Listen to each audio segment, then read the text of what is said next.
കള്ളനെ പിടിക്കാൻ സിംഹനർത്തകരായി പോലീസുകാർ. $64,000 വിലമതിക്കുന്ന ബുദ്ധമത പുരാവസ്തുക്കളും നിരവധി വിലപിടിപ്പുള്ള വസ്തുക്കളും കൊള്ളയടിച്ച സംഘത്തിന്റെ തലവനെ പിടികൂടാനായിരുന്നു തായ് പോലീസിന്റെ സ്പെഷ്യൽ ഓപ്പറേഷൻ.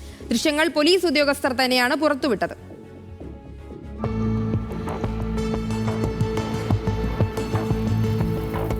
ദിവസങ്ങൾക്ക് മുമ്പ് ബാങ്കോക്കിൽ ചാന്ദ്ര പുതുവത്സരാഘോഷം നടക്കുന്നതിനിടയിലാണ് കാണികളെയെല്ലാം ആകർഷിച്ചുകൊണ്ട് സിംഹനൃത്തം കടന്നുവരുന്നത്.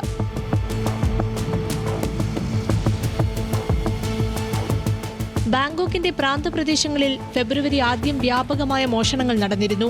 മോഷണങ്ങളിൽ $64,000 വിലമതിക്കുന്ന ബുദ്ധമത പുരാവസ്തുക്കൾ കൊള്ളയടിക്കപ്പെട്ടു. ബുദ്ധമതാചാരവുമായി ബന്ധപ്പെട്ട നിരവധി വസ്തുക്കളും സുരക്ഷാ ക്രമീകരണങ്ങളിൽ സൂക്ഷിച്ചിരുന്ന 12 ഇഞ്ച് വലിപ്പമുള്ള 2 ബുദ്ധപ്രതിമകളും തന്ത്രപൂർവ്വം മോഷണ സംഘം തട്ടിയെടുത്തു.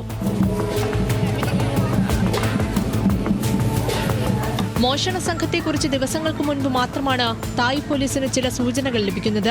വലിയ മയക്കുമരുന്ന് കച്ചവടത്തിന് നേതൃത്വം കൊടുക്കുന്നയാളാണ് മോഷണങ്ങൾക്ക് പിന്നിൽ പ്രവർത്തിച്ച മാസ്റ്റർ ബ്രെയിൻ എന്ന് അന്വേഷണ സംഘം മനസ്സിലാക്കി. ഉടനടി അയാളെ പിടിക്കാനിറങ്ങാതെ തായ് പോലീസ് ക്ഷമയോടെ കാത്തിരുന്നു. ചില പദ്ധതികളും തയ്യാറാക്കി.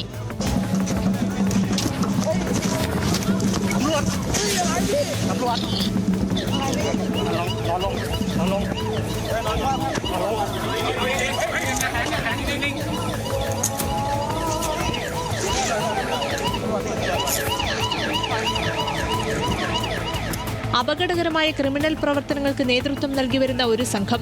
അതിന്റെ പ്രധാനിയെ പിടിക്കാൻ പോലീസ് രീതിയിൽ ഒരു നീക്കം നടത്തിയാൽ പ്രത്യാക്രമണമുണ്ടാകും.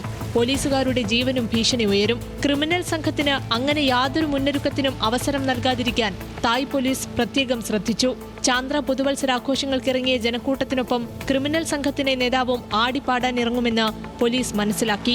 പിന്നീടുണ്ടായതെല്ലാം കൗതുകകരമാണ് കാണുന്നവർക്ക്. നൃത്തമാടി വന്ന പ്രത്യേക പോലീസ് സേനാംഗങ്ങൾ 33കാരനെ അതിവേഗം കീഴ്പ്പെടുത്തി. കുറ്റവാളികളെ എങ്ങനെയും വലയിലാക്കുമെന്ന സന്ദേശം നൽകാൻ തായ് പോലീസ് തന്നെയാണ് ഈ വീഡിയോ സമൂഹത്തോട് പങ്കുവച്ചത്.